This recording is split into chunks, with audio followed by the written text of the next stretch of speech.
este, bueno, de todas partes de la República, nos están viendo, Chihuahua, Cabo San Lucas, prácticamente de todo el país. Es un gusto saludarlos. Yo desde la Ciudad de México tenemos una tarde soleada, una tarde agradable en la Ciudad de México, por cierto. Vamos a iniciar, vamos a hacer el resumen que nosotros siempre hacemos respecto de lo que vamos a ver el día de hoy. Vamos a estudiar el tema de los contratos. Vamos a continuar viendo contratos, como es el contrato de mutuo simple. Vamos a estudiar el mutuo con interés también. Vamos a estudiar el tema de la prenda, el de la hipoteca. Vamos a estudiarlos tangencialmente. Nosotros le dedicamos, se acordarán, bueno, no sobrado, pero sí bastante tiempo al tema de la compraventa, al tema del arrendamiento. Le dedicamos un tiempo generoso porque son los contratos que más nosotros utilizamos. El contrato de mutuo simple, mutuo con interés, también lo llegamos a utilizar. A final de cuentas son comunes, pero no con la relevancia de los primeros. De cualquier manera, los vamos a estudiar y los vamos a estudiar tangencialmente. Mutuo simple, mutuo con interés. Vamos a estudiar el tema de la hipoteca, en qué consiste la hipoteca, cuáles son sus características. Para muchos profesionales, muchos expertos que también están con nosotros, bueno, sirve como un recordatorio para evaluar, obviamente, revaluar ese conocimiento. Vamos a ver el día de hoy el plato fuerte, por así decirlo, del día de hoy. Vamos a estudiar derecho notarial. Por cierto, una de las áreas de conocimiento del derecho inmobiliario que yo digo son mis favoritas. A mí me encanta el derecho notarial, me encanta el derecho de sucesiones, son áreas de conocimiento que en lo particular yo disfruto mucho. Ley Nacional de Extinción de Dominio también es un conocimiento que realmente me gusta. Bueno, derecho notarial, aquí lo tenemos. Vamos a estudiar cuáles son las características del derecho notarial, cuáles son sus elementos. Gracias, Israel, por apagar tu micrófono, muy amable. La actuación y prestación del servicio notarial. ¿En qué consiste esta prestación del servicio notarial? ¿Cuáles son los elementos que tiene? Vamos a estudiar algunas definiciones, también. Definiciones en materia de derecho notarial, como es el protocolo, como es la escritura pública, los testimonios. Pareciera que todo es lo mismo, ¿no? Pareciera que el testimonio, pásame la escritura, pero es un testimonio. Bueno, pero dicen que las escrituras también son el protocolo. A ver exactamente cuáles son las diferencias. Eso es justamente lo que vamos a revisar el día de hoy.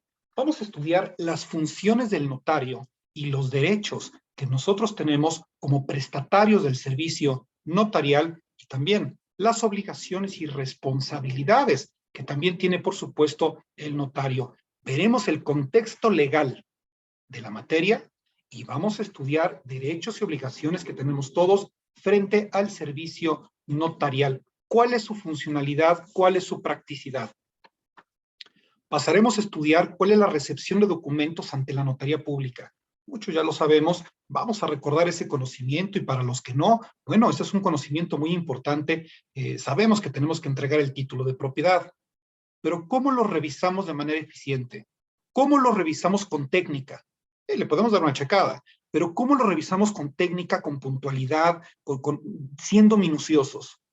El ejercicio de un profesional inmobiliario es un trabajo de revisión minuciosa, es parte de nuestra labor y justamente es lo que vamos a recordar en la clase del día de hoy.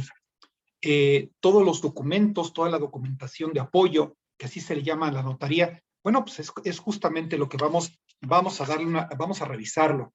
Finalmente, si nos alcanza el tiempo y si no, no pasa nada, nos iremos a la próxima clase, Dios mediante, estaremos revisando estructura de una escritura notarial. ¿Cómo está estructurada? ¿Cuál es el desarrollo que tiene la misma para que al momento de que nosotros revisemos la escritura, porque cuántas veces hemos revisado estos documentos, nosotros podemos revisarlo conociendo la estructura que tiene, conociendo el compuesto, cómo está desarrollada. Pero vámonos por el principio. Vámonos por el mutuo simple. El artículo 2384 para la Ciudad de México y equivalentes en toda la República Mexicana nos dice lo siguiente. Mutuo simple el mutuo es un contrato por el cual el mutuante se obliga a transferir la propiedad de una suma de dinero o de otras cosas fungibles. O cosas fungibles son aquellas que se disuelven. Las cosas fungibles son las que se disuelven con el tiempo, las que se disuelven con el uso. Son cosas fungibles. Al mutuatario, quien se obliga a devolver otro tanto de la misma especie y de la misma calidad. Es un préstamo. A final de cuentas, un préstamo que se está haciendo de cosas fungibles. Algo fungible viene siendo el dinero. Otro elemento fungible viene siendo las semillas, el arroz, el frijol. Son cosas que con el tiempo o con el uso se empiezan a disolver. Una casa no es fungible. Por más que se deteriore, por más que se dilapide, no es fungible. Fungible es aquello que se disuelve con el uso, que se consume. El mutuo simple implica que no tenemos el pago de un interés, a reserva de que nosotros tenemos el mutuo con interés. El mutuo con interés, como lo dice la diapositiva, es permitido estipular interés por el mutuo, ya que consiste en dinero o en géneros. Ojo, esta es la parte importante. No solamente cuando hablamos de mutuo, hablamos de dinero. También podemos hablar de especie, siempre y cuando la especie sea de naturaleza fungible. El interés legal puede ser del 9%, no puede ser, perdón, es del 9% exactamente. El interés convencional es el interés que fijan las partes. Alguien me ha preguntado, por cierto, me preguntaron en una clase, justamente hoy en la mañana, oiga, profesor, pero pues el interés convencional tiene límites, ¿hay topes? Claro que sí, hay un tope. La propia ley determina que el interés convencional no puede ser desproporcionado, no puede ser abusivo, valiéndose de ignorancia o premura económica de las personas. El interés convencional es el interés que pactan las partes, es el interés convenido, pero que no puede ser más alto que la suerte principal o que no sea desproporcionado al punto de no poderse pagar. ¿Quién evalúa esta situación? En su momento el señor juez, quien en su momento determinará si existe una desproporcionalidad justamente del interés convencional. Pero bueno, el interés legal es del 9% anual, evidentemente.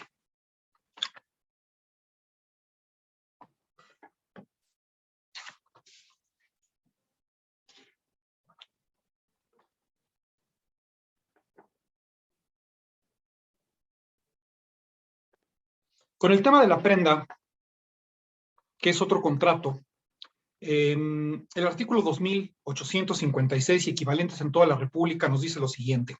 La prenda es un derecho real. Cuando hablamos de real, cuando nosotros hablamos de un derecho real, estamos hablando de un derecho de propiedad.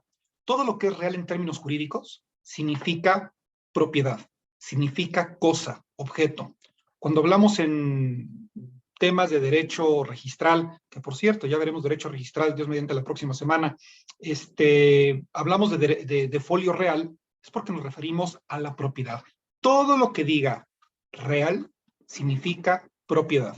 Ahí lo tenemos. Dice en el tema de la prenda, la prenda es un derecho real constituido sobre un bien mueble enajenable para garantizar el cumplimiento de una obligación y su preferencia en el pago. Cuando nosotros hablamos de que tiene que ser un bien mueble, significa que no puede ser inmueble. Para que nosotros podamos dejar algo en prenda, tiene que ser un bien mueble. Los bienes inmuebles no pueden ser, pues, ahí dejados en prenda. Hay ciertas excepciones, voy a decir, con las cosechas y ciertas excepciones con los predios de siembra, que no me quiero meter ese tema porque es un tema diferente. Para que se tenga por constituida la prenda, debe ser entregada físicamente al acreedor, real o jurídicamente. Se tiene que entregar de alguna manera, ya sea de manera jurídica, que lo diga en el contrato, o de manera real, físicamente, que se entregue el objeto, materia de la prenda. ¿Dónde nosotros podemos utilizar la prenda en el derecho inmobiliario? No es común. Por eso lo estamos viendo como por encimita, porque tenemos otros temas que son preponderantes en este seminario. Pero, ¿para qué nos serviría el conocimiento de la prenda? Bueno, la prenda puede ser una garantía en el contrato de arrendamiento. Insisto, no es común, pero sí es posible hacerlo. Híjole, ¿sabes qué? Fíjate que no tengo un fiador, mi fiador está fuera de la localidad, como ya vimos que no nos conviene que estén fuera de las localidades. ¿Qué es lo que puedo hacer? Bueno, pues me puedes dejar algo en prenda, ¿no? Eso también funciona en un contrato de arrendamiento. No es usual, pero sí legal el uso de esta garantía en el arrendamiento. El contrato de prenda debe constar por escrito necesariamente, igual que todos, Si se otorga en documento privado, se forman 2 ejemplares, uno para cada contratante. El tema de la prenda es delicada. Si ustedes van a recibir algo en prenda, el arrendador recibirá alguna propiedad en prenda, es delicado el manejo, ya que lo que le están dejando en prenda lo tienen que devolver exactamente con las mismas calidades y las mismas cualidades que inicialmente se los están dando, que inicialmente se los están entregando. Es delicado. Si tiene algún deterioro, si tiene algún problema, si tiene alguna deficiencia, entonces habrá una responsabilidad civil en ese sentido. Yo recuerdo que se rentó una propiedad y resulta que las garantías que daban pues, no eran suficientes. El arrendador quería mejores garantías justamente por el tema de la renta, porque la renta era alta, y el arrendatario dijo, bueno, ¿sabes qué? Tengo una colección de cuadros, de obras de arte. Si ustedes, yo le pregunté, ¿nos puedes dar algo en prenda? Y él mencionó que tenía unos cuadros o algunas obras de arte, las tuvimos que pasar por un avalúo, evidentemente. Pues bueno, pues eran obras de Pedro Cornell, eran obras de Francisco Toledo, de varios autores mexicanos renombrados. Bueno, pues obviamente era una suma importante lo que nos estaba dejando en prenda, pero sí le hice la salvedad muy estricta al arrendador. Tú vas a ser el depositario y ten cuidado con esas obras. Las tenemos que entregar exactamente las mismas condiciones como nosotros las estamos recibiendo. De lo contrario, serás acreedor a una responsabilidad civil. Adelante con la prenda, pero te hago esa salvedad. La prenda, como dice la ley, va por escrito de acuerdo al artículo 2860 y adelante. Adelante la constituimos como garantía del contrato de arrendamiento. Vamos a terminar el estudio de la prenda mencionando cuáles son las obligaciones que tiene tanto el acreedor como el deudor en el caso de la prenda. El acreedor está obligado, ¿a qué está obligado el acreedor? Bueno, está obligado a conservar la cosa empeñada como si fuera propia. Fíjense cómo lo dice la ley. Como si fuera tuya, como si fuera propia. ¿Cómo cuidamos nuestras pertenencias? Bueno, creo que la mayoría los cuidamos bien, pero el sentimiento del artículo es cuídalo como si fuera tuyo y a responder de los deterioros y perjuicios que sufra por su culpa o por su negligencia. Justamente lo que yo estoy comentando ahorita, aquí lo estoy leyendo de la propia ley. 2, a restituir la prenda, es decir, a regresar la prenda, luego de que estén pagados íntegramente la deuda, sus intereses y los gastos de conservación de la cosa, si se han estipulado los primeros y hecho los segundos. ¿Qué significa esto? Significa que necesariamente es importante que se regrese en las condiciones en que inicialmente se entregaron una vez que se encuentra satisfecho el precio. En este caso, una vez que se encuentra satisfecho el precio de todas las mensualidades del arrendamiento del que nos está sirviendo.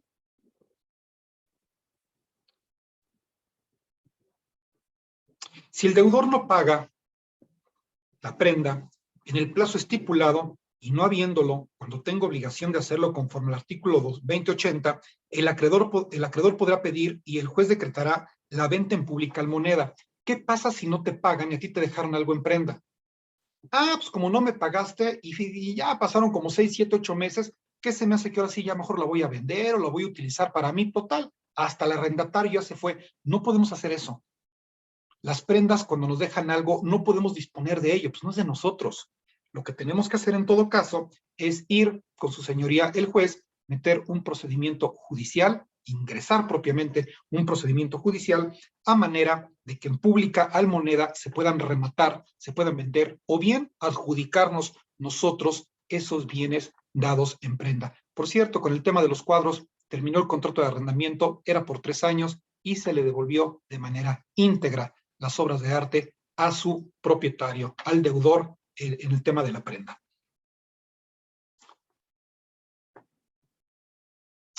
Vamos a ver el tema de la hipoteca. El artículo 2893 nos dice, la hipoteca, por otro lado, es una garantía real constituida sobre bienes que no se entregan al acreedor y que da derecho a en caso de incumplimiento de la obligación garantizada, a ser pagado con el valor de los bienes en el grado de preferencia establecido por la misma ley. Cuando hablamos nosotros de garantía real, ¿a qué se refiere? Es lo mismo de folio real, derecho real, garantía real. Garantía real significa que va sobre una cosa, sobre un bien inmueble. Las hipotecas únicamente versan sobre bienes inmuebles que se constituyen y que obviamente no se entregan al acreedor, pues no es una prenda. Este viene siendo la contraparte, vamos a decirle, el polo opuesto a la permuta. Por eso estudiamos permuta. En la permuta es una garantía, es un contrato de garantía que se entrega al acreedor. La hipoteca es un contrato de garantía que no se entrega al acreedor por la imposibilidad que tiene. La prenda va sobre bienes muebles, la hipoteca versa sobre bienes inmuebles. Por otro lado, los bienes hipotecados quedan sujetos al gravamen impuesto, aunque pasen a poder de un tercero. ¿Esto qué significa? Significa que la hipoteca no la vamos a poder disolver. Algunos le llaman como la madre de todas las garantías, como la señora de todas las garantías. Sí, porque es justamente la confiabilidad que tiene incluso el sistema financiero. No es ninguna casualidad que el sistema financiero utilice la figura de la hipoteca como la garantía que siempre impone para sus créditos, que siempre impone para sus contratos de mutuo. ¿Por qué? Porque la hipoteca es sólida, la hipoteca es casi imbatible, así se los digo. Incluso, dice, la hipoteca produce todos sus efectos jurídicos contra terceros mientras no sea cancelada su inscripción, pero es fundamental para que funcione, diría un amigo que trabaja en el sistema financiero, para que la magia de la seguridad jurídica para el banco funcione, es que constituyamos nosotros una hipoteca en primer término y grado de prelación. ¿Qué significa esto? Significa que tiene que ser la primera hipoteca, el primer gravamen constituido en el inmueble. En primer lugar, si es en primer lugar, el banco va. Claro que el banco también te evalúa otras situaciones. Te manda a evaluar el inmueble, a ver si efectivamente vale la cantidad de dinero que se supone vale para que te pueda prestar otra cantidad, que el inmueble no se encuentra derruido, no se encuentra deteriorado, que no tenga tanta antigüedad. Esto obviamente con la intención de que el inmueble tenga obviamente una solvente garantía respecto al dinero que te van a prestar. Y por supuesto que en el registro público de la propiedad no esté el inmueble ni grabado, ni limitado, ni de ninguna manera, sino ellos sean los primeros. ¿Qué va a suceder si hipotecamos si el banco hipoteca una propiedad y después se empiezan a estacionar, vamos a decirlo así, otros gravámenes? Como bien puede ser bien puede ser algún embargo, vamos a suponer, se estacionan 2, 3, 4 embargos. ¿Qué es lo que pasa con el banco? Que el banco se despreocupa, porque sabe perfectamente que esos acreedores, a la hora de cobrar, primero le van a satisfacer el 100% del precio al banco, al acreedor, y después en su momento, ya con lo que reste, ya con el remanente que no necesita el acreedor, es con lo que le van a pagar a los demás acreedores. Primero en tiempo, primero en derecho. Por eso justamente es importante que la hipoteca se inscriba. Si no se inscribe, la hipoteca no sirve absolutamente de nada porque no tiene efecto legal frente a terceros. Es importante la inscripción y que la inscripción se haga en primer grado, en primer término y en primer grado de prelación para que ésta pueda funcionar y funcionar, digo, de manera eficiente. Por otro lado, la hipoteca solo puede recaer sobre bienes especialmente determinados, sí, sobre bienes señalables, sobre bienes puntuales, sobre bienes que existan, definidos, diría yo. Por otro lado, la acción hipotecaria prescribe en 10 años contados desde que se puede ejercitar con arreglo a título inscrito. Es decir, el banco tiene un término de vigencia para que te pueda cobrar la hipoteca, para que te pueda cobrar la cantidad de dinero que garantizó con la hipoteca. Claro que sí, el banco, la legislación le da al banco 10 largos años para que en su momento pues pueda llegar a cobrar. Ha llegado a mis manos algunas operaciones donde la gente, me llegó un caso con un banco, yo no digo el nombre del banco, pero resulta que la persona dejó a la mitad la deuda y por alguna razón extraña, que no sé cuál sea, el banco simplemente nunca le requirió de pago. No le requirió de pago el banco. No hizo mayor acción jurídica en contra del deudor. Les estoy hablando que fue una deuda de los 80, ¿eh? ya pasaron, bueno, ya pasó en demasía el tiempo, más de 30, no sé, 40 años posiblemente, ya pasó el tiempo y me dicen, oiga, abogado, pero ¿qué hago? Porque incluso hasta el banco ya cambió de propietario. Y dije, no, hombre, eso ya está, ya el banco ya perdió su oportunidad para poderte cobrar, ya prescribió y vamos nosotros a manejarlo judicialmente para hacer valer justamente pues el artículo 2918 que nos habla de que prescribe el derecho de cobro a los 10 años. Claro, que esto es rarísimo. Regularmente le dejas de pagar al banco y casi inmediatamente ya te están marcando por teléfono, ¿no? Por otro lado, la hipoteca nunca es tácita ni nunca es general. Esta parte es bien importante y la voy a decir con puntualidad. La hipoteca nunca es tácita ni es general. Para producir efectos contra terceros, necesita siempre de registro. Ya lo vimos, ya lo comentamos eso. Y se contrae por voluntad de los convenios y por necesidad cuando la ley sujeta a alguna persona a presentar esa garantía sobre bienes determinados. En el primer caso se llama voluntaria y en el segundo necesaria. A ver, ¿qué es esto de hipotecas voluntarias y hipotecas necesarias? Una hipoteca voluntaria es la hipoteca que nosotros decidimos contraer en virtud de que compramos un inmueble, vamos a estrenar nuestro departamento, obviamente lo tenemos que comprar a plazo, como el 99.99% de los casos. Bueno, es una hipoteca voluntaria. Yo tengo la voluntad de hacerlo. Es a lo que yo le llamo crédito bueno. Hay crédito bueno y crédito malo, ¿eh? Crédito bueno, el crédito que tú utilizas para comprar tu carro. Crédito bueno, el crédito que tú utilizas para comprar tu casa. Más una casa que es un valor que se aprecia y tiene una plusvalía y es una inversión, un patrimonio para la familia. Eso es un crédito bueno. El que utilizas para tu negocio, ese es crédito bueno. Crédito malo es el de las tarjetas de crédito. Pero bueno, ese es otro tema. La hipoteca voluntaria, pues no sé si ya la conocemos, es la que nosotros convenimos con el banco. La hipoteca necesaria es la que por ley se te impone. Por ejemplo, en el caso de los albaceas. El albacea, por ley, está obligado a garantizar su manejo, pase lo que pase. El albacea siempre debe garantizar su manejo. Ustedes me preguntarán, no, pues yo he conocido casos, yo he sido albacea y no tuve la necesidad de garantizar el manejo, que por cierto, se puede garantizar con hipoteca, y es a lo que se le conoce como una hipoteca necesaria, porque la ley te lo exige. Toda persona que es designado como albacea, por ley tiene que garantizar el manejo para responder eficientemente por su trabajo ante la Junta de Herederos. Y entre las garantías que puede poner el albacea por ley, viene siendo la prenda, puede ser, la fianza, probablemente, y la hipoteca, puede hipotecar su propiedad. Lo que resulta, en la mayoría de los casos, es que la Junta de Herederos tiene la facultad de dispensar al albacea de garantizar su manejo. Y eso es diferente. La ley no lo puede hacer. La ley dice, le garantizas a los herederos. El testador, quien hizo el testamento, no lo puede dispensar de esa situación. Va con la ley con todo.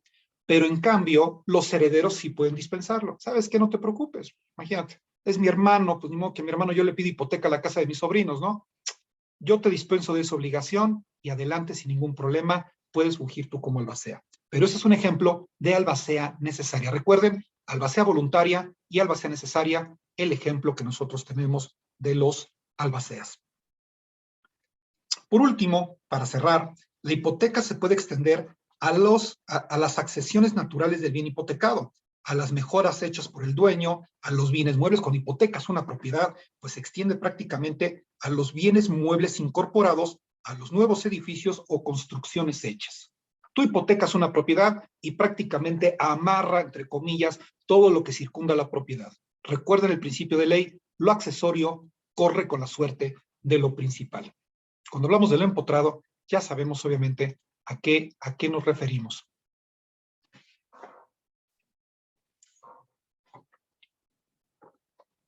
María del Carmen, vamos a contestar rápidamente algunas preguntas. María del Carmen Alarcón, muy buenas tardes. ¿La prenda es un contrato accesorio? Puede fungir como un elemento accesorio al contrato de arrendamiento toda vez que es una garantía. No necesariamente los contratos de prenda pueden fungir como un elemento principal en la relación contractual. Claudia Pérez, hay personas que traen su flujo de dinero, pero hay veces que no es suficiente y dan automóviles para compensar el trato. ¿Qué contrato utilizarías ahí? Bueno, es una prenda. Por lo que yo estoy entendiendo, Claudia, y espero no equivocarme, para mí es una prenda. Repito tu pregunta. Hay personas que traen su flujo de dinero, tienen dinero, pero hay veces que no es suficiente y dan automóviles para compensar el trato. A ver, si nosotros estamos hablando de arrendamiento, funcionaría una prenda. Si estamos hablando de una operación de compraventa y resulta que está acompletando pues la suerte principal de lo que cuesta el inmueble, estaríamos hablando de una compraventa si no rebasa el 50% del valor pactado, o si rebasa el 50% más uno, entonces estamos hablando de una permuta, dependiendo el contrato principal que tengamos, Claudia. Las tarjetas de crédito cobran el 70% o más. ¿Qué contrato es? ¿Qué contrato? Es un contrato de terror, definitivamente. Es un contrato de apertura de crédito. Es un contrato de naturaleza totalmente diferente al tema civil. Oscar, es un contrato de naturaleza de derecho bancario y es un contrato de apertura de crédito, es un contrato de crédito que tienen los bancos. Nada que ver con los temas civiles. Y sí, 70% con todo y CAT. Es simplemente salvaje lo que cobran las tarjetas de crédito. Mutuo simple podría ser el oro o algunos minerales. No estoy seguro si el oro funcionaría en un contrato simple, no estoy seguro si vendría siendo un bien fungible. Recuerda, Ana, que tiene que ser un bien fungible necesariamente para que pueda llegar a funcionar. No considero que el oro, que los metales preciosos funcionen en un contrato de mutuo simple, toda vez que no considero que sean fungibles. El contrato de mutuo simple se utiliza para otros fines, es un préstamo y es un préstamo sin interés, en pocas palabras. Te presto tal cantidad de dinero sin interés. El oro no creo que sea propiamente algo fungible, pero me gustaría revisar para tener más certeza. Buenas tardes, saludos de Querétaro, Querétaro Capital, bueno, saludos por allá también. ¿Qué pasa cuando se rebasa en una hipoteca el tiempo de prescripción, pero el banco tiene las escrituras? Cuando tenemos una hipoteca, Norma, existen dos primeros testimonios, uno primero en su orden y otro segundo en su orden que expide la notaría. Un primer testimonio registrado lo tienes tú y un primer testimonio también registrado segundo en su orden lo tiene el banco como garantía. Supongamos que tú perdiste el tuyo y el banco se quedó con el otro, pero ya se le fueron los 10 años al banco y el banco no te lo va a regresar. ¿Qué hacemos ahí? No pasa nada. Vamos nosotros al Archivo General de Notarías y solicitamos una copia certificada de la escritura que nosotros en su momento firmamos, acreditando el interés jurídico que tenemos en el mismo y se acabó el asunto. Con ese título de propiedad, con esa copia certificada de la escritura que nosotros rescatamos del Archivo General de Notarías como dueños, es suficiente para que tramitemos nosotros el juicio, para quitarnos de encima justamente la hipoteca, cancelar la hipoteca por prescripción justamente. El banco no sugiero que se lo pidas porque el banco no creo que te lo vaya a entregar, o quién sabe. El hecho es que si ya pasaron 10 años, pues al banco se le fue la oportunidad justamente de cobrarte. Vámonos a otro tema. Y vámonos al tema principal del día de hoy, que es justamente el derecho notarial.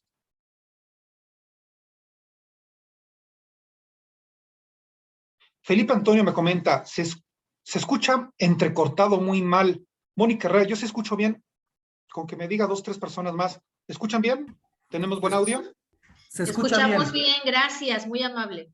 Gracias, qué amable. Ambi Pachuca también ya firmó. Sí, se escucha bien, todo bien, perfecto. Escucho bien, perfecto, muy bien, maravilloso. Sí, es importantísimo que tengamos buen audio.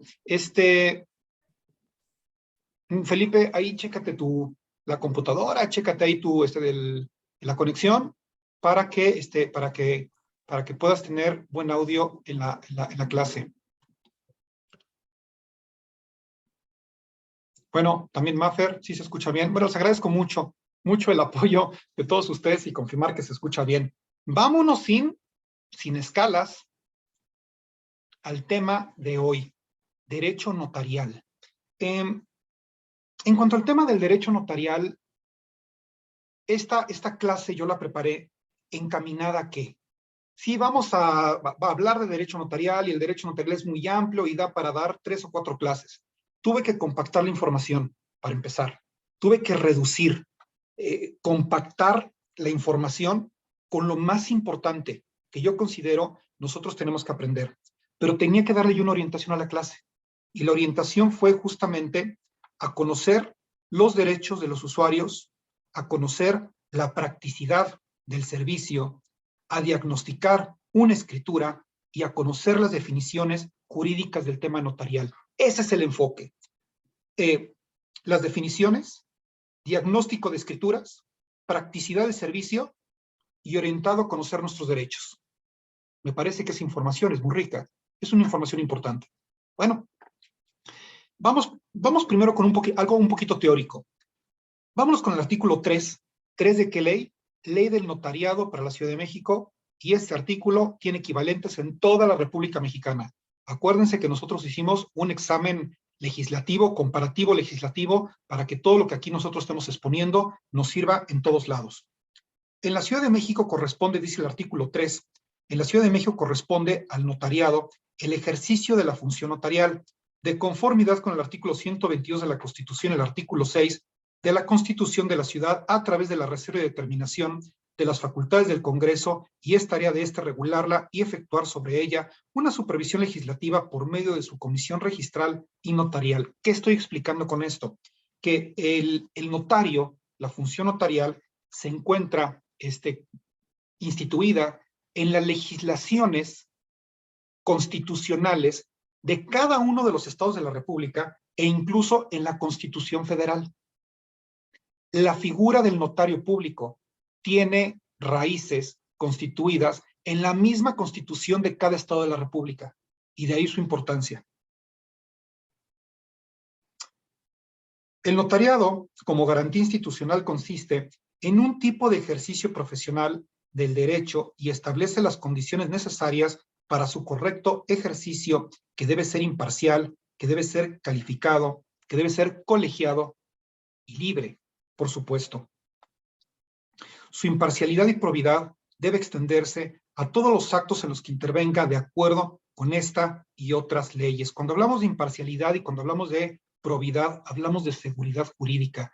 El notario es un baluarte de la seguridad jurídica de todas las operaciones inmobiliarias que hay. Voy a hacer un comentario al respecto. Uno de los dos derechos, un derecho de los más fuertes, de los más consagrados, de los más sólidamente protegidos en este país, es el derecho de la propiedad, el derecho de dominio, el derecho que tú tienes a tener tu casa, que cuando tengas tu casa, tengas la certeza que es tuya. Y eso va de la mano con el ejercicio del notario. El notario justamente tiene que garantizar la imparcialidad y tiene que garantizar la probidad de todos los actos jurídicos que se someten ante su fe pública, incluyendo las operaciones traslativas de dominio, entiéndase compraventa. Estas seguridades jurídicas tan sólidas, tan bien cimentadas, generan obviamente que exista un mercado inmobiliario rico. La gente tiene confianza en el derecho de dominio que va a adquirir y la gente tiene confianza en el notario. Gracias a ello, existe un mercado inmobiliario que da certidumbre, da confianza, da certezas. Por eso se construyen grandes complejos, por eso se construyen grandes condominios, porque hay seguridad jurídica en las construcciones y en el entramado legal que lo sustenta. Pero no es de gratis, es intencional esas seguridades que se tienen que resguardar para que tengamos un mercado inmobiliario excelente. El mercado inmobiliario, debo decirles, ocupa un lugar importante en el Producto Interno Bruto de este país. No es un negocio pequeño, son sinergias de miles de millones de pesos anuales lo que maneja el mercado inmobiliario. Y funciona gracias a la seguridad jurídica notarial y a la ley civil. En el artículo 4 nos dice, corresponde al jefe de gobierno, en el caso de la Ciudad de México, la facultad de expedir las patentes de notario y aspirante notario conforme a las disposiciones contenidas en la presente ley. ¿Quién expide la patente de notario en los estados de la República? El gobernador. El gobernador tiene que expedir las patentes de notario y la patente de aspirante notario, que es una patente anterior que da el Colegio de Notarios. En el caso de la Ciudad de México, el jefe de gobierno, en este caso nuestra jefa de gobierno, la que se encarga de dar las patentes de notario y de aspirante notario. Esa patente de aspirante notario es como la antesala para que te den tu patente ya de manera definitiva. Al jefe de gobierno, o en este caso a la jefa de gobierno y a las autoridades competentes de la Ciudad de México, les corresponde aplicar la presente ley y vigilar su debido cumplimiento. Por lo menos en la Ciudad de México, las autoridades competentes es la Consejería Jurídica y de Servicios Legales a través de la Dirección General de Jurídica y de Estudios Legislativos. Cada estado de la República tiene su propio órgano regulador de los notarios, y cada estado de la República tiene su propio colegio de notarios. Si hay un gremio que está absolutamente vigilado, son los notarios.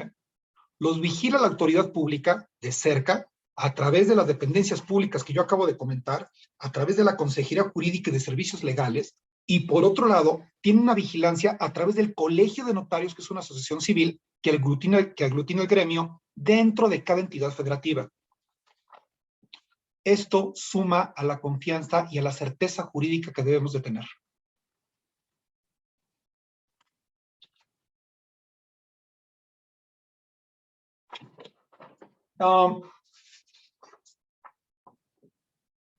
Es obligación, esto no lo tengo en diapositiva, se los voy a comentar, estamos a punto de cambiar la diapositiva, es obligación de las autoridades competentes del colegio, de las autoridades competentes, las que yo acabo de mencionar, del colegio de notarios, los que ya comenté también, que la población reciba, ahí les van nuestros derechos, que la población reciba un servicio notarial pronto, expedito, profesional y eficiente.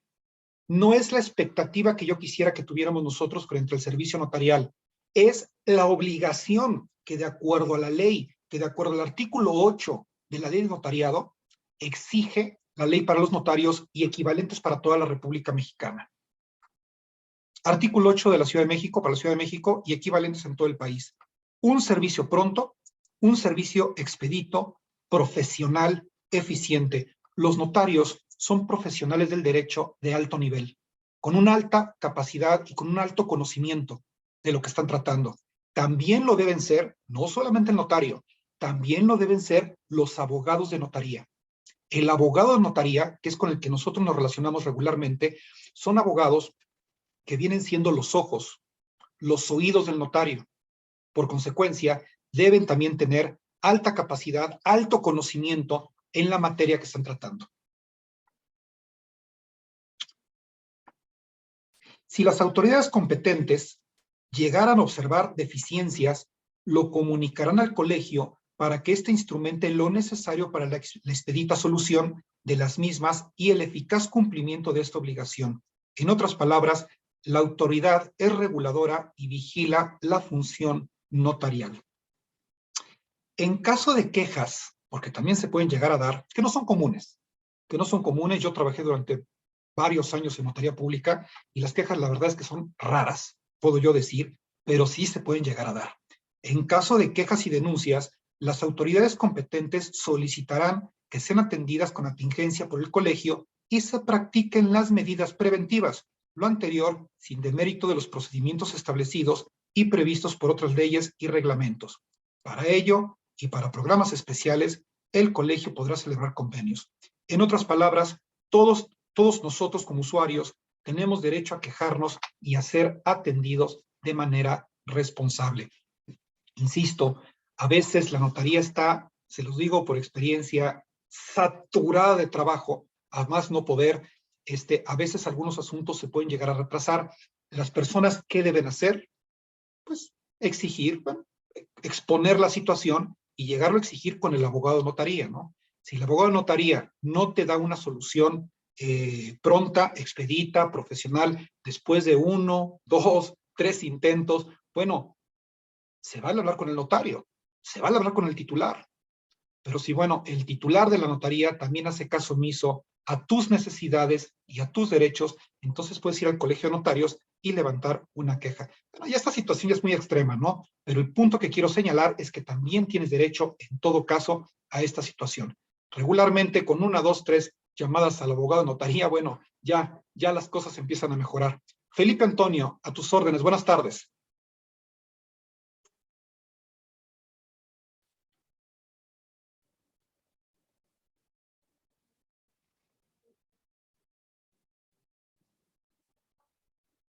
Sí, Felipe Antonio, ¿tienes alguna pregunta? Estoy a tus órdenes.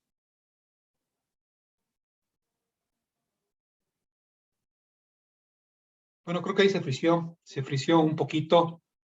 Si la pregunta la quieres hacer, Felipe, por el chat, con todo gusto estoy para atenderte. Vamos con las preguntas rápidamente. Pablo Talavera me dice, si el notario no inscribe las escrituras, ¿qué procede? Porque hay ocasiones que no entregan las escrituras porque dicen que no se hicieron los pagos por parte de la notaría. Híjole, esto es una situación grave, Paula. ¿Qué sucede? Bueno, pues pedirle al notario que haga los pagos correspondientes si ya le hicieron llegar los recursos para hacer esos pagos. Y si ya le hicieron llegar los recursos para esos pagos y aún así no se hicieron los pagos, hay que exigirlo a la notaría y de lo contrario, pues ya en el último de los casos, sí hacerlo del conocimiento del colegio de notarios. ¿Con quién se queja el cliente de la notaría? Con el colegio de notarios, en todo caso, que está en cada entidad federativa. A ningún notario le gusta, obviamente, las quejas, a nadie le gustan las quejas y en consecuencia, pues se tiene que resolver. En caso de una queja, ¿en dónde o a quién debo ponerse contra el notario?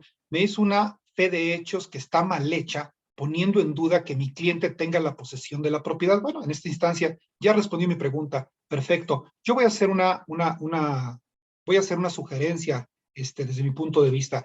Antes de ir con el colegio de notarios, primero se resuelve la situación con el abogado de la notaría, con la persona que originalmente te está atendiendo.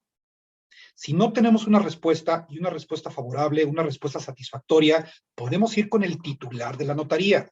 Es más, no hablar por teléfono, visitarlo personalmente y exponer cuál es el asunto. Esas son las soluciones que yo doy. Si después de visitar personalmente al notario tampoco tenemos una solución favorable, bueno, ya estoy hablando de un caso crónico para mi gusto. Y entonces sí, habrá que pensar en probablemente tener otras medidas. Elizabeth Rivera, estoy a tus órdenes. Gracias, buenas tardes. Licenciado, por ejemplo, cuando alguien, ahora sí que adquiere un terreno en preventa, que aquí, por ejemplo, en Querétaro se da mucho que los terrenos, se venden en preventas con muy largas. Hay clientes que a veces les da un poco de temor dar un enganche grande. Entonces, ahí usted recomienda que sugerirle a la desarrolladora, dueña de los terrenos que en venta, que mejor se haga por medio de algún, darle formalidad con un notario y se puede inscribir algo al respecto como para evitar una doble venta, o sea, no sé. ¿Qué recomienda usted ahí? Yo lo que recomiendo, y es lo que se los he dicho a algunos desarrolladores, hay algunos desarrollos que están haciendo en Pie de la Cuesta en Acapulco, y fue exactamente la misma pregunta, Elizabeth, que me hiciste tú, igualita. Nada más que la pregunta me la hicieron los desarrolladores. Abogado, ¿cómo podemos nosotros inspirar la confianza entre los clientes? Porque vamos a desplantar 5 o 7 edificios con albergue y todo el rollo, y no estamos muy seguros de que la gente se sienta tan confiada en el desarrollo, porque ahorita no hay nada, pero tenemos todo. Y dije, bueno, lo que yo les recomiendo es que cuando las personas los visiten, ustedes les hagan llegar la información necesaria, transparentando el trabajo que ya han hecho. Desde la constitución de la sociedad mercantil, se las pueden compartir por correo, por supuesto, por PDF, se las comparten en la constitución de la sociedad mercantil. Si tienes actas de asamblea, por favor, se lo compartes. El uso de suelo de la propiedad también. La licencia de construcción autorizada, también, por favor, la compartes. Todos estos elementos son invitaciones, la constancia de impacto ambiental, que ya también obtuviste. Todos estos elementos, en la medida en que tú los vas presentando, esa es la medida en que las personas empiezan a tener una mayor confianza obviamente, quién es el dueño del terreno, título de propiedad del dueño del terreno y el contrato de asociación en participación o del fideicomiso.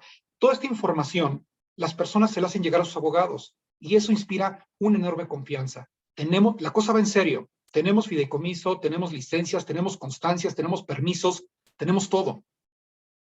Eso es por un lado. Y por otro lado, las operaciones, los contratos promesa de compraventa, recomiendo que se firmen ante notario público a través de un reconocimiento o a través de una ratificación de firma. Creo que esa es la mejor manera en que se puede inspirar la confianza. Pero con la batería de pruebas que estén a disposición de las personas. La constructora está diciendo, no estoy escondiendo nada. Los permisos ya están listos para construir. Entonces, bueno, eso me parece que puede ser muy positivo. Elizabeth Rivera, tus órdenes. Buenas tardes. Buenas tardes, gracias. Gracias. Perdón, Ana. Ana, buenas tardes. Hola, buenas tardes. Comentas de que pues los permisos, el fideicomiso y todo eso, ¿hay alguna manera como de corroborar esa información? Porque, por ejemplo, pues la verdad ahorita se ha dado mucho los fraudes y todo eso y yo puedo decir, pues mira, aquí tengo esto y en realidad no es cierto. Entonces, ahí no sé si haya algo de gobierno o alguna manera de corroborar de que sí es cierto lo que tú me estás enseñando. Podríamos corroborarlo con las dependencias públicas, con la oficina de catastro, quien estés pidiendo la documentación podría ser una alternativa, y la otra alternativa es ir al registro público de la propiedad y verificar que tanto la sociedad mercantil, la constructora, como por otro lado, el título de propiedad del terreno donde van a desplantar las casas, el condominio, pues que también se encuentre en orden. Es decir, que la documentación de apoyo que nos están dando sea coincidente con la constancia de folio real que nosotros solicitamos en el registro y la constancia de folio mercantil en materia de comercio que también nosotros estamos solicitando. De esa manera estamos empatando la información, estamos cotejando la información, Ana. Ok, gracias. Gracias. Norma, a tus órdenes. Sí, buenas tardes, licenciado. Una pregunta. Yo hice un negocio de ese tipo con una constructora. El cliente ya firmó, pero obviamente solamente le dieron una hoja al cliente donde se especificaba que a 90 días se le iba a dar seguimiento y se le iba a otorgar la propiedad.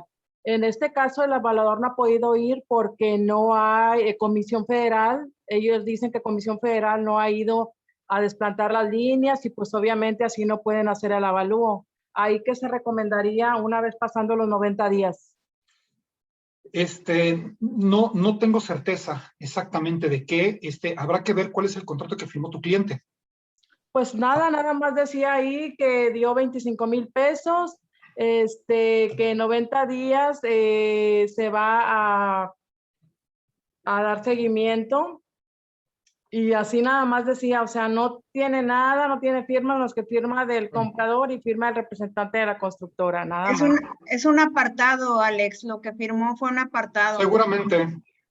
Seguramente es un apartado, Nadia, gracias. Seguramente es un apartado, no es el anticipo propiamente de la suerte principal, pero yo lo que recomendaría, pues, si se tiene desconfianza, verificar en el registro público de la propiedad qué condición legal tiene el predio en el cual se está desplantando y averiguar cuál es la razón por la cual ya nos fuimos a más de 90 días y aún nosotros no tenemos una respuesta favorable respecto al trabajo que se tiene que hacer, ¿no? Ethel, Susana, a tus órdenes. Gracias. Hola, buenas tardes. Hola. Yo tengo una duda. Tengo un cliente que, hablando específicamente de la formalidad de un notario, tengo un cliente que hace tiempo compró una casa, firmó exactamente un terreno, igual, firmó un contrato de compraventa con ratificación de firma ante notario. Pasaron los años y hace 2 años precisamente la persona pensó o asumió que ese contrato que había firmado en notaría era una escritura, pero resulta que no, que era un contrato. Entonces, después de varios años de haber pagado el predial, donde aparecía todavía la empresa que le estaba vendiendo el terreno, ahorita ya aparece el nombre de una persona física. Entiendo entonces que esa misma empresa vendió ese terreno a alguien más. Mi pregunta es, bajo ese escenario entiendo que ahí se tiene que hacer una demanda hacia la empresa en la que se está hacia la empresa con la que se firmó ese contrato, ¿es así? Y entiendo que también se tendría que hacer ahí alguna revisión con notaría, puesto que ante notaría hubo una ratificación de firmas de ese contrato y no se debe haber vendido la propiedad a alguien más, ¿es correcto? La respuesta la diste tú, Ethel. Perfectamente Okay. correcto. A final de cuentas, no es responsabilidad del notario. El notario solamente está ahí para ratificar o reconocer las firmas y dar fe pública de la situación, pero aquí lo que procede, perdón, nada más para darte una mejor respuesta. ¿Es un contrato promesa de compraventa o contrato privado de compraventa? Es un contrato de promesa de compra. Si es promesa de compraventa, entonces no. Si es un contrato privado de compraventa, yo te puedo sugerir que vayan al juzgado y demanden un otorgamiento y firma de escritura, que esa es otra cosa. Pero como es un contrato promesa de compraventa, porque nunca se transmitió la propiedad en realidad, solamente es una promesa que nunca se cumplió, tiene que demandar, obviamente, a la constructora o tiene que demandar al vendedor para que pues, se hagan efectivas, se activen las cláusulas penales y se paguen los daños y perjuicios que en su momento se pudo llegar a tener. Por otro lado, habrá que también evaluar el tema de la prescripción positiva. No estoy diciendo que nos vamos a la prescripción, pero podría ser otra línea de solución que tengamos ahí. Ok, pero entonces hago una corrección porque entiendo que la diferencia del contrato de promesa de compra con el contrato privado de compraventa es que el contrato de promesa de compra, como ya se vio, es hacer solamente la firma sin entregar el inmueble.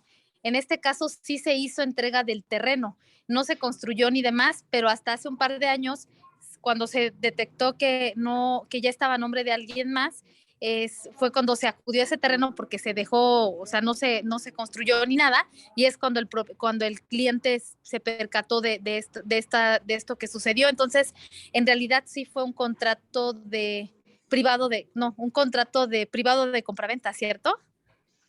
Sigue siendo, si es contrato promesa de compraventa, sigue siendo contrato promesa de compraventa, Ethel. No importa que te lo hayan entregado, no importa que tengas la posesión, sigue siendo contrato promesa de compraventa, okay. Y en consecuencia no hay transmisión de propiedad y en consecuencia solamente es una promesa incumplida. No significa que no tienen consecuencias legales, los puedes demandar sin ningún problema, pero es por otra línea de trabajo. Es la demanda en contra de la constructora y no es un juicio de otorgamiento y firma de escritura, como sería en el caso de un contrato privado de compraventa. Ok, muchas gracias. Gracias. Vamos rápidamente con la última pregunta. Mónica, para continuar con la clase, a tus órdenes. Gracias, buenas tardes. Yo tengo una inquietud. Tuve una operación de compraventa de un terreno pago contado. Y curiosamente el vendedor anteriormente ya había tenido una estafa por medio de un pago de cheque de caja, que aunque sabemos que es bastante complicado, le habían hecho una estafa por medio de un cheque de caja.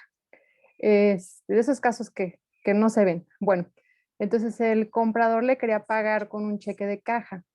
Al momento que yo le comento al notario, oye, ¿qué seguridad le das que recibe el cheque y que le hagan alguna estafa? El notario me dice, una vez firmada la escritura y él recibiendo el cheque, ya no hay vuelta atrás. Si ese cheque es bueno o malo, yo ya no le puedo dar vuelta a la escritura. Entonces, pues obviamente se genera bastante conflicto. Yo consulté con otro notario y me dice, no, sí podemos detener la escritura. O sea, nosotros somos los que damos fe de que eso sucede. Sin embargo, se tenía que hacer la operación con el otro notario porque así lo requería el comprador. Entonces ese notario dijo, yo no doy, o sea, ustedes firman y no hay vuelta atrás. Yo soy el meto al registro público y yo doy que ya está pagada, ya está pagado el vendedor. Me gustaría saber realmente qué se puede hacer. Al final de cuentas, la historia terminó que el vendedor se tuvo que salir a cobrar el cheque y regresar debido a cómo lo planteó el notario, ¿verdad? Pero la pregunta es que sí, que no. Bueno, a estricto sentido, pues el notario no frena la operación. No frena la operación porque al final de cuentas no tiene el elemento. El notario no es un juez, no es un impartidor de justicia, no es la persona que pone el orden y pone justicia en las operaciones relativas de dominio. Tiene un punto de razón el juez que dijo, yo continúo con el proceso. Lo que sí se puede hacer es judicialmente anular la operación de compraventa. Eso sí es posible. Se puede anular con todas las de la ley. A mí me parece que este notario podría tener un poquito más de apoyo, más empatía. A estricto sentido, a pie juntillas a la ley, él no es un impartidor de justicia, él no pone el orden, es solamente el notario. Paga los impuestos y se acabó. Si a final de cuentas el cheque no pasó, significa que en ese momento tenemos todos los elementos legales para poder anular la operación de compraventa. Yo lo que haría sería demandar. Yo demando esa situación ante un juez, le doy vista también al notario e inmediatamente se para la operación. La seguridad jurídica está ahí. Simplemente no hay transmisión de propiedad toda vez que el elemento de la contraprestación nunca se realizó. Ahora, yo que el notario, yo Alejandro Díaz, yo si fuera notario, si tú me preguntas, Mónica, ¿qué es lo que yo haría? Saco el segundo aviso preventivo, postergo la inscripción a 90 días y te doy el suficiente tiempo para que lo puedas demandar. Yo me veo empático con la situación. Te doy 3 meses, porque es el aviso preventivo, 90 días el segundo. Te doy los 3 meses para que tú lo puedas demandar sin ningún problema. Ok, gracias. Seguramente eso se refería el notario anterior. Bueno, vamos a continuar con la clase. Les voy a explicar que las preguntas que se sigan acumulando, me la aguanten tantito, porque vamos a continuar con la exposición. Nos quedamos vamos a cambiar la diapositiva. Hay algunas preguntas que también ya se están acumulando en el chat. Ahí lo tenemos. Dice actuación y prestación del servicio notarial. Por cierto, solamente algo más. Felipe Antonio, te quedaste con la mano arriba. ¿Tienes alguna duda? ¿Ya tienes audio?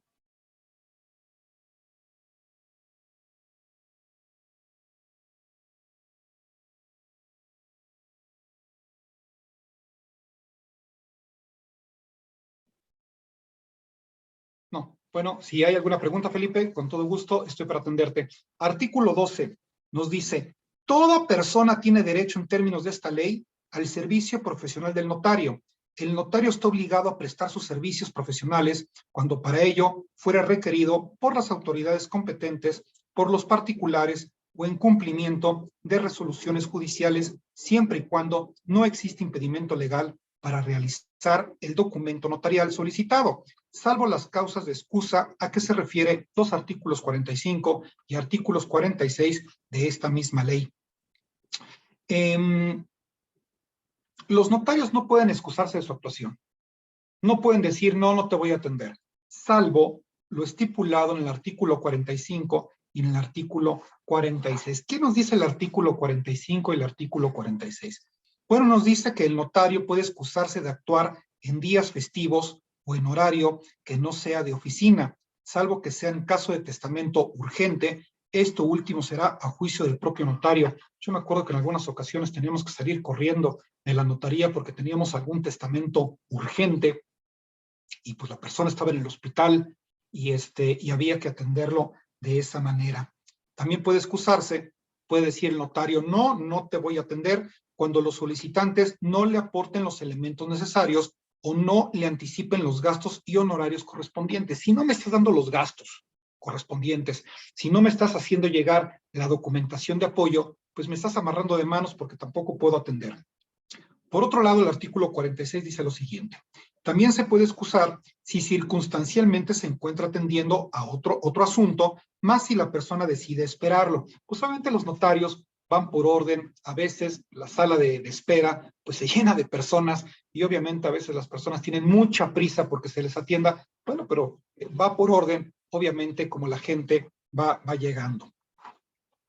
Solamente por esas razones. Por otro lado, el notario ejerce su función sin sometimiento al erario y sin sueldo, o paga del gobierno o entidades públicas o privadas, ni favoritismo alguno. La fe pública se ejerce en cada caso concreto. Esto de que el notario no debe tener ningún sometimiento al erario, no debe tener ningún sueldo, pues es con la intención de lograr imparcialidad y no verse sometido. Si no, imagínense, cuando el notario pues resulta que tenga que trabajar algunas escrituras para el gobierno local y el gobierno local le pasa dinero como una componenda, pues obviamente el principio de imparcialidad del notario se va a ver vulnerado y en consecuencia ahí podríamos nosotros tener una deficiencia en cuanto a la prestación, en cuanto a la seguridad jurídica del servicio. Por otro lado, el notario deberá proceder conforme a los principios jurídicos de su oficio profesional. Por consiguiente, no podrá tratar a una parte como su cliente y a la otra no. La consideración será personal y profesionalmente competente por igual, desde la buena fe y la asesoría imparcial a cada parte o persona que solicite su servicio. La violación a este artículo pues va a meritar incluso una queja. Parte bien importante de los derechos que nosotros tenemos. El notario tiene la obligación por ley, y por lo menos es el artículo número 14 de la Ley del Notariado de la Ciudad de México y equivalentes en toda la República, que el notario tiene que atender a todas las partes involucradas por igual, no solamente a quien está pagando. Los compradores son aquellos que eligen al notario, es el cliente del notario y es el prestatario, y es a quien le va a pagar el notario. Pero no significa que por eso no tenga que atender y no tenga que asesorar de la misma manera al vendedor, con un principio de imparcialidad. Cuando llegaban el vendedor y llegaba el comprador, los dos tenían dudas, los dos tenían inquietudes. Bueno, se les atiende exactamente por igual. Se reciben llamadas del comprador y se reciben llamadas también del vendedor y se reciben llamadas del agente inmobiliario. A todos se les atiende por igual. ¿Por qué? Por dos razones. Uno es un principio de ética profesional. Y dos, porque la ley me lo exige. La ley así me lo está exigiendo. Entonces, en consecuencia, si no lo hiciera, violó flagrantemente la ley. En caso de que yo no lo haga, cuidado, eso amerita queja. Eso amerita queja ante el colegio y eso está en la ley. Dice la ley a la letra, la violación de este artículo amerita queja. Ya tenemos conocimiento de ello, sí, nos están atendiendo de manera desigual. Por otro lado, los notarios, otra obligación que tienen. Los notarios tendrán derecho a obtener de los prestatarios de sus servicios el pago de honorarios de acuerdo a los aranceles y de los gastos suficientes que se causen o haya de causarse. El Colegio de Notarios se emite, se publica anualmente la actualización de los aranceles, el nuevo arancel que tiene los notarios en cierta localidad, ¿no? ¿A cuánto ascienden, obviamente, el incremento de esos aranceles? Bueno, eso depende de varios elementos económicos, pero regularmente los incrementos son dóciles, son incrementos pausados, son incrementos considerados, ¿no? No se disparan. Eso yo lo vi por años, nunca se disparan, siempre son prudentes, pero siempre hay un aumento. Por otro lado, la ley dice que el arancel, la tabla de arancel, la debemos tener todos a la vista. La tabla de arancel la debemos tener nosotros en la sala, regularmente está en la sala de espera, donde la gente aguarda ser atendida. Ahí tenemos nosotros la tabla de arancel para que antes de pasar con el notario, con los abogados, pues ya tengamos conocimiento de cuánto nos va a cobrar por poderes, por ratificaciones, por testamentos, por adjudicaciones, por compraventas, por qué sé yo, por todos los servicios notariales, actas de asamblea, constitutivas, todos los actos jurídicos que se celebra en una notaría pública. Ya sabemos cuánto, a cuánto asciende. Siempre comento una anécdota. En una notaría donde yo trabajé durante varios años, me acuerdo que un inspector, porque debo decirles que los notarios reciben al inspector 2 veces al año, cada 6 meses el notario está siendo vigilado por un inspector que llega personalmente a la notaría y revisa todo su trabajo. Este notario, muy escrupuloso, por cierto, un gran notario, nunca tenía ninguna queja, nunca tenía ninguna observación, años y años en blanco. Sacaba 10, hasta que en una ocasión llegó un inspector y le dijo, su tabla de arancel, abogado, su tabla de arancel, a mí me parece que está muy pequeña y no se distingue muy bien las cantidades. Así que le voy a pedir que en la siguiente ocasión que yo venga, ponga una tabla de arancel un poco más grande. El notario no tomó muy a bien ese comentario, acostumbrado que por 20 años nunca absolutamente tuviera ninguna observación. En esa ocasión, la observación fue una observación muy pequeña, fue algo menor. Bueno, en la siguiente visita, ¿cuál fue la sorpresa del inspector? Que la tabla de arancel era del tamaño, casi del tamaño de toda la pared. Era gigantesca, por el contrario. Bueno, esa es la anécdota de que es necesario que tengamos una tabla de arancel y que deba ser legible.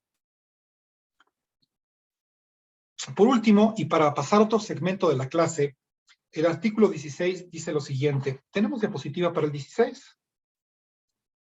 No, no tenemos diapositiva. Vamos a regresar nada más uno.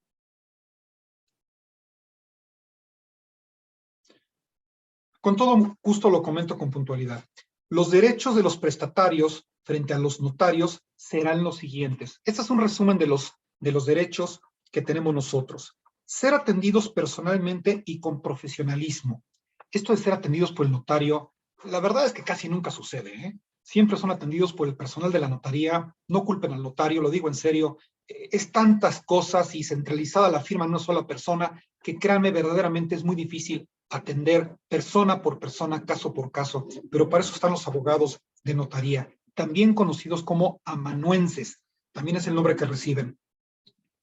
Ser atendidos personalmente y con profesionalismo, ser informados por los notarios de las exenciones de beneficios fiscales y facilidades administrativas aplicables al trámite solicitado. Bueno, pues también el notario nos tiene que informar de cuáles son las exenciones y cuáles son los beneficios, estímulos fiscales que podemos llegar a tener. El notario tiene que pulsar justamente a que la operación nos salga lo más baja posible en precio, utilizando estímulos fiscales que son absolutamente legales.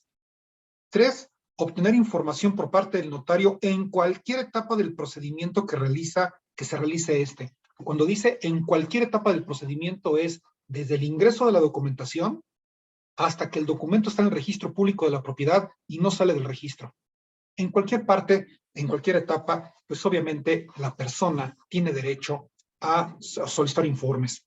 Siempre hay que llamar para pedir informes, se tiene derecho a la veracidad del asunto. Yo que estoy de este lado ya soy prestatario propiamente del servicio, bueno, hablo constantemente, no constantemente, pero sí hablo con cierta regularidad para que pues, nuestros clientes se encuentren cómodos, se encuentren resguardados. Hablo por teléfono a la notaría, cómo va el asunto, en qué parte del trámite va. Abogado, ya llegó, ya está en el registro público de la propiedad. ¿Me puedes facilitar, por favor, la hoja de entrada y trámite al registro público? ¿Qué fecha entró?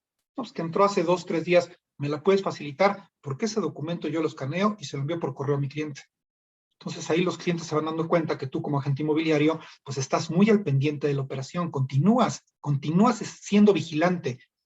Nuestro trabajo no termina hasta que la persona tenga su escritura. 4. Recibir copia de la solicitud de entrada y trámite del registro. Lo que estoy diciendo, registro público de la propiedad y de comercio o del documento que haga sus veces, así como ser informado acerca del estado que guarda el trámite registral. Yo entiendo maravillosamente que en el registro público de la propiedad a veces las cosas se atoran. Eso es el pan nuestro de todos los días y en todos los registros, porque he ido a varios. Bueno, pues si se atora o hay alguna dilación, bueno, pues simplemente eso mismo se pregunta y eso mismo nos lo van a contestar. Por último, solicitar y obtener el original o copia certificada de los documentos con los que se acredite el pago de los impuestos y los derechos. Algunos clientes me lo han pedido. Oiga, ¿sabe qué? Yo pagué de impuestos 250,000 pesos. La verdad es que yo sí quiero saber. Yo sí quiero saber dónde quedó esa cantidad de dinero. Algún otro me dijo. Pues yo pagué de impuestos 32,000 pesos nada más, pero lo mismo. El dinero a cada quien le cuesta. Y el dinero es respetable para todos. Entonces, por menos que hayas pagado de impuesto, por la razón que sea, porque fue una vivienda de naturaleza popular, eso no importa. Es tu dinero, es tu esfuerzo, y claro que sí, vamos a pedirle al notario que nos acredite que ya se hicieron los pagos puntuales de los impuestos que tú en su momento pagaste. Vamos a abrir otra pequeña ventana de preguntas y respuestas que ya se empiezan a acumular. Norma Limas me pregunta, licenciado Díaz, ¿es un derecho que nos envíen el documento para hacerlo saber al comprador o vendedor? Porque en ocasiones los abogados o las asistentes no lo comparten. Claro que sí, claro que sí. De hecho, tan derecho es que está en el artículo, si estás en la Ciudad de México, es el artículo 16, en la fracción 4. Dice, recibir copia de la solicitud de entrega y trámite. Está clarísimo. El número 5, solicitar y obtener el original y copia certificada de los documentos con los que se acredita el pago de los impuestos. Claro que sí. Es clarísimo. Dice el número 3 del artículo 16, obtener información por parte del notario en cualquier etapa del procedimiento. Claro. Además, a ver, no son documentos del notario, que estén celosamente guardados y bajo reserva. Son documentos tuyos, porque tú compraste la propiedad. Vámonos con otra pregunta. También, vamos a ver.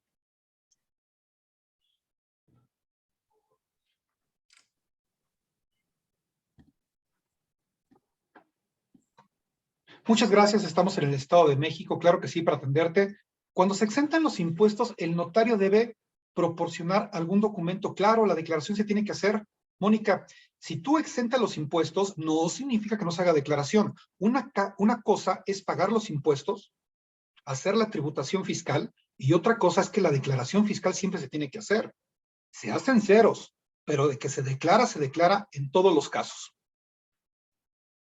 Y sí, se puede proporcionar el documento de la declaración fiscal en ceros, Mónica. Nadie me dice, la miscelánea fiscal de este año cambió, sí, claro, y por eso ahora es necesario el complemento de la escritura o no de escritura. Bueno, los cambios de la miscelánea fiscal son permanentes y en este caso ha habido algunos sustanciales, Nadia. Norma Limas, licenciado Díaz, es un derecho que nos envíen, ya la contesté. Esta es de Elizabeth, está larga, con todo gusto también la atiendo. Se le puede pedir al notario que preste sus servicios para checar la documentación, escritura, título de propiedad del predio, que se utilizará para venta de terrenos habitacionales y poder darle más confianza al comprador que los documentos mostrados es totalmente legal. Claro que sí. De hecho, es una tarea que, si me lo permites decir, es una tarea que yo hacía con regularidad. El estar revisando, verificar la documentación de apoyo antes de darle trámite a la operación, tengo que revisar la documentación. Yo no sé qué documentación me esté dando la gente. Yo sé que el agente inmobiliario, que es muy profesional, ya la revisó, pero yo la tengo que revisar por mis propios medios. Entonces, antes de que nosotros solicitemos el certificado y yo pida los anticipos, primero tengo que verificar la documentación y hago una revisión integral de todo para poder continuar con el servicio. Buenas tardes, Alex. ¿La tabla de aranceles es federal? ¿Es el mismo arancel en todos los estados? No. Enrique, te comento, la tabla de arancel es estatal, es local por cada uno de los estados de la República. No hay una tabla que sea federal. Cada estado tiene la suya. Anita Tobar me pregunta, a este respecto, el artículo 12, tengo un asunto en el que desde el 2011 un notario en Querétaro expidió una escritura, desde el 2011, expidió una escritura de compraventa de un terreno en favor de los compradores, misma que solo dio a los mismos una impresión sin sellos ni elementos de autenticidad, una copia, situación que cuando llegó al despacho verificamos ya era raro, como yo digo, y ya checamos el registro público y no había transmisión de propiedad alguna, ya que seguía a nombre de los vendedores. Se acudió a la notaría y se excusó diciendo que ese folio se prestó y el abogado que usó ese folio no inscribió la escritura, además de la queja. ¿Qué otra estrategia legal recomienda? Ya que los señores querían construir en el terreno su casa y pagaron un proyecto arquitectónico, entre otros gastos se hizo. Híjole, ¿qué se puede hacer en este caso aparte de la queja? Demandar. La queja es una cosa, pero tú puedes demandar civilmente, obviamente, por esta clase de omisiones, que porque si lo prestó, que si no lo prestó, eso no es cosa de nosotros. Desde el 2011 esa operación está pendiente y es una operación que no se hizo.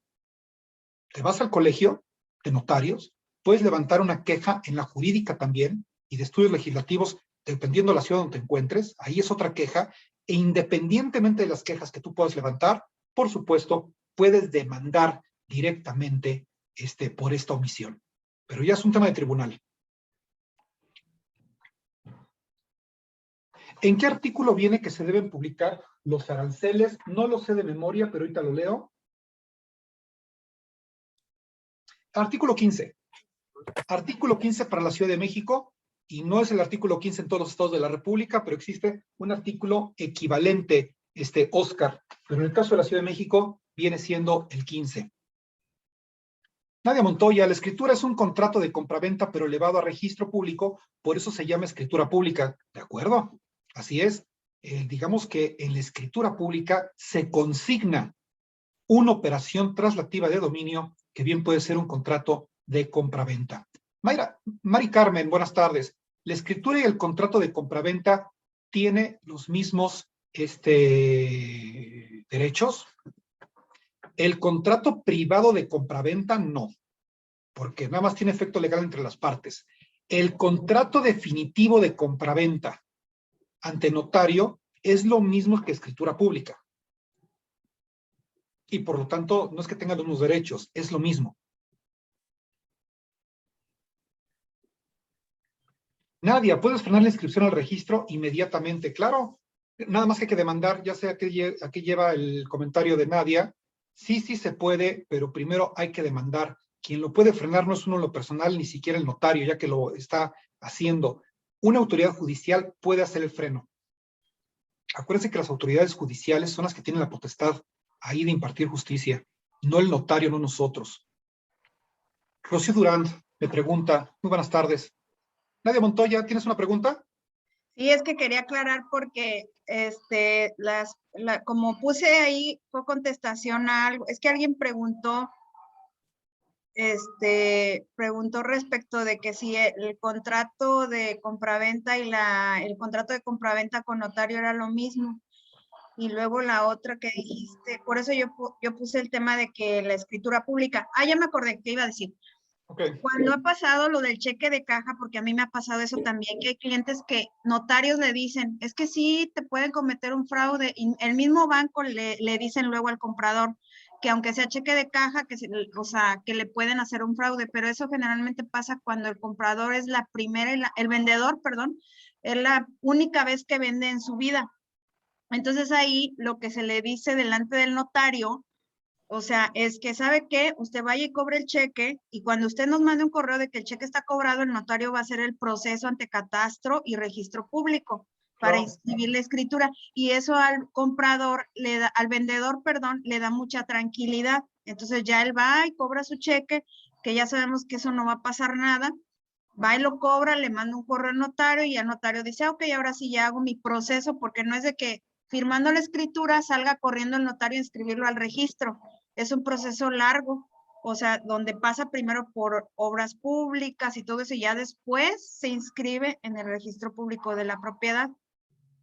Hay que sacar el certificado de zonificación, hay que pagar los impuestos, hay que hacer las declaraciones fiscales, hay que reparar el testimonio. Como decimos en el argot de la notaría, toda la talacha posterior que nosotros tendríamos que hacer. Bueno, pues en ese sentido, eso da tiempo, una ventana de espacio justamente para que pues quede bien el tema de los pagos. Ahora bien, que si el pago, como la pregunta anterior, ¿qué cree que el pago? Fíjese que no tiene fondos el cheque. Pues el notario posterga la inscripción, posterga la inscripción. ¿Cuánto tiempo tiene el notario? 90 días, tiene 3 meses para hacerlo, para frenarlo. Tiempo más que suficiente para demandar. Perfectamente posible. Vamos con Rocío. Rocío Coni, ahorita voy contigo. Licenciado Alex Díaz, una vez firmada la escritura, ¿el vendedor puede quedarse con una copia simple? Claro que sí. Yo las obsequiaba con todo gusto. ¿O no debe tener la copia? ¿O no debe tener la copia simple que recibió? Le queda como registro de su venta. Muchas gracias. Saludos cordiales a todos. Soy Rocío Durán desde Acapulco. Es raro, no es muy común que te la pidan los vendedores, pues ese ya vendió, ya simplemente recibe su dinero y sigue con su vida, pero algunas personas dicen, ¿sabes qué? Quiero yo tener algún documento, alguna copia simple. Yo lo que hago es darle la copia simple. Es un documento sin valor, tiene un valor informativo, un valor declarativo únicamente, y es un documento que firmó el vendedor. Es un documento donde se involucró el vendedor. No estoy violando ninguna ninguna privacidad de nadie, ningún secreto profesional. Él firmó la escritura. Yo en ese sentido, con todo gusto se lo obsequio. Es una copia simple y queda solamente para su archivo. Jurídicamente no pasa nada. Connie, ahora sí a tus órdenes. Gracias, buenas tardes. Tengo una duda. Quiero saber si en todos los estados, o depende del estado si lo autoriza, el contrato de compra-venta entre privados se puede ir a la notaría a ratificar. Me tocó un caso que en el estado de Chihuahua dicen que no se puede ratificar un contrato de compra-venta privado, y en el estado de Guerrero me dijeron que sí se puede ratificar un contrato de compra-venta privado. ¿Esto es en todos los estados o depende de cada gobierno? Esto depende de cada gobierno. Me llama la atención que en el estado de Chiapas no sea posible. No encuentro cuál es la razón jurídica, la razón lógica, el por qué no se puede ratificar. Se pueden ratificar sin ningún problema. No solamente se ratifican los contratos, se ratifican prácticamente cualquier documento sin ningún problema. Forma parte de la fe pública. Si el notario estimó que no era posible, habrá que revisar la legislación en el estado de Chiapas, el estado de Guerrero. Claro que es posible, yo lo he hecho y no hay ningún Chihuahua, problema. Perdón. Chihuahua. Sí, me tocó que un contrato de compraventa, los compradores no te querían todavía hacer una escritura por no saber hasta a quién se lo iban a entregar por motivos de herencia. Entonces yo solicité ante notario que me hiciera el favor de ratificar un contrato de compraventa privado y una compraventa, valga la redundancia, de una propiedad, y me dijeron que en el estado de Chihuahua no se ratifica. Habrá que revisar, Connie, cuáles son las razones que tiene ese notario. En la gran mayoría de los estados yo he llevado asuntos ante notario y he ratificado contratos privados de compraventa, de promesa, y no he tenido yo ningún problema. Habrá que checar cuáles son las razones que se tienen. Me extraña un poco porque forma parte de la fe pública de los notarios. No encuentro la razón lógica por qué no lo hagan. Gracias. Gracias a ti. Una pregunta más con el ingeniero Jesús Santiesteban. ¿Cómo no, ingeniero? ¿La constancia de folio mercantil también se consulta en el registro público? Claro. Nada más que es una constancia mercantil y esa está integrada en el registro público de comercio. Y claro que sí, en el mismo registro, por eso se llama registro público de la propiedad y de comercio, también se revisa en ese mismo lugar. De hecho, hay 3 registros: registro público de la propiedad, registro público de comercio y registro público de personas morales, donde se registran las asociaciones civiles. Bueno, vamos a continuar. Nora Alvarado, una pregunta más rápidamente, ya para continuar con la clase.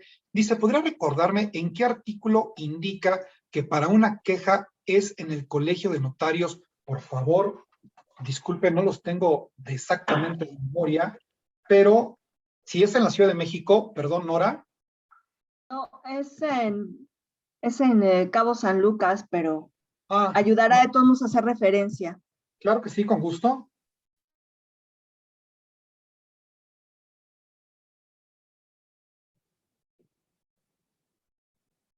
Artículo 14. Artículo 14, en caso de que el notario no se conduzca con imparcialidad para con las partes y no asesore de manera integral a las partes, dice a la letra, esta violación del artículo ameritará queja, seguramente te refieres a esa, es el artículo 14 de la ley, seguramente tienes un artículo equivalente, estoy segurísimo de ello, Nora. ¿Artículo 14 que del Código Civil o de qué ley? No, artículo 14 de la Ley del Notariado para la Ciudad de México. Gracias, sí. Todos los artículos invocados, se los comento a todos, es de la Ley del Notariado que nosotros estamos estudiando. Vámonos con otros temas, las preguntas que no alcancé a contestar, disculpen, debo continuar con la clase, son muchas preguntas las que se están dando el día de hoy. Vámonos con algunas definiciones del protocolo. ¿Qué es el protocolo? ¿Cuántas veces nosotros hemos escuchado, oiga, que fíjese que tengo el protocolo de la notaría, que el protocolo lo tiene el notario, cuídate el protocolo? ¿Qué es el protocolo? Dice el texto, el protocolo está constituido por los libros en los cuales el notario debe asentar las escrituras públicas, las actas notariales y los anexos del apéndice que contengan los actos y hechos jurídicos sometidos a su autorización. El protocolo, mejor explico qué es un folio. Todas las escrituras públicas todas las escrituras públicas vienen siendo los actos jurídicos que se celebran. Estas escrituras públicas constan en documentos que se llaman folios. Cada 200 escrituras que van en los folios constituye un libro. La colección completa de libros es a lo que conocemos como protocolo. El protocolo son los libros, en otras palabras, los libros que contienen las escrituras y los libros, por otro lado, que contienen los apéndices, es decir, toda la documentación de apoyo en original de todas las operaciones celebradas en la notaría. Cada 200 escrituras constituyen un libro y todos los libros constituyen el protocolo. Una escritura es un acto jurídico identificado con un número que es progresivo, el número de escritura. Escritura pública. Se entiende por escritura pública el instrumento original o matriz que el notario asienta en el protocolo para hacer constar un acto o un hecho jurídico, los que además de las formalidades y solemnidades de ley, pues obviamente deberán constar también ahí, ¿no? Deberán contener la firma y sello de autorizar del notario. ¿Qué es exactamente la escritura pública? Es el documento original, el documento auténtico o matriz único e irrepetible que tú firmas en la notaría y que en la vida vuelves a ver. En la vida volvemos a ver. Es donde constan las firmas originales autógrafas de la operación de compraventa. Por ahí, algunas estudiantes estaban comentando que la escritura contiene el contrato definitivo de compraventa con fe pública. Tienen toda la razón. La escritura contiene los actos jurídicos originales. En el caso de la compraventa, el contrato definitivo de compraventa. Cuando lo hacemos ante notario y ante folio, constituye una escritura que contiene ese documento, que contiene esa relación contractual, la compraventa. Ahí están las firmas originales, autógrafas, firma el notario, y esa escritura, pues digamos que se apila junta con otras 199 que hacen 200, y esas 200 es lo que hace un libro de protocolo. Es muy común que nosotros digamos, pásame las escrituras, dame las escrituras de la casa. Ay, tengo la escritura de la casa, llévate las escrituras. No tienes las escrituras en realidad. Lo que tienes es una reproducción de la escritura. La escritura en realidad, tú la firmaste y nunca la vuelves a tener entre tus manos. ¿Qué te da el notario entonces? ¿Qué es lo que tienes en tu casa, lo que tú le llamas escritura? Testimonio. Y lo tenemos en pantalla. El testimonio, por otro lado, es el documento auténtico en el que se transcribe íntegra o parcialmente una escritura o acta notarial con los anexos que obran en el apéndice. Existe un vicio de lenguaje del cual yo también soy culpable, ¿eh? Me confieso. Yo también digo, oye, pásame las escrituras. Oye, ¿qué dice la escritura? Yo también lo digo. Y es un vicio de lenguaje. Propiamente, lo que tenemos en casa, lo que el notario nos da, es un testimonio. El testimonio, insisto, es una reproducción fiel. Entonces, ¿como una copia certificada? No, no es una copia certificada. Es un documento auténtico. Un documento auténtico donde consta la reproducción fiel de la escritura que en su momento tú elaboraste en la notaría. Esta reproducción pueden tener 1, 2, 3, 4, 5 reproducciones. Esto significa, la escritura es una, pero puede haber un primer testimonio primero en su orden, un segundo testimonio, un tercero, un cuarto, un quinto, un séptimo testimonio. Alguien por ahí me preguntó, oiga, abogado, ¿hay algún límite de testimonios? Pueden ser todos los que yo quiera, pueden ser 100 testimonios. Falta que los necesites y falta que los tengas que pagar. Pero no existe la ley, no te dice, ya me pediste 25, ya no te doy más. No, pueden ser los que tú quieras. Son reproducciones a final de cuentas. Y esos pueden ser los que ustedes gusten. La pregunta salta. Bueno, pero ¿el notario se queda con la escritura? Sí, que las tiene que empastar, ¿no? Y que constituye el protocolo según dice usted. Sí, así es. ¿Y qué hace cuando se llena de libros? Bueno, pues el notario tiene que guardar ese protocolo por 5 años. Esos libros deben ser guardados por un periodo de 5 años.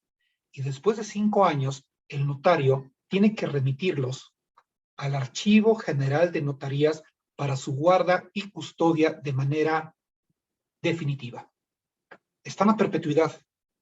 Nosotros aquí en la Ciudad de México tenemos nuestro Archivo General de Notarías, como archivos tienen todos los estados de la República, por supuesto, y tenemos algunas escrituras que son históricas, ya sean de personajes famosos, de personajes de la política, de expresidentes, bueno, qué sé yo. Ahí están esas escrituras guardadas a perpetuidad. ¿Desde cuándo?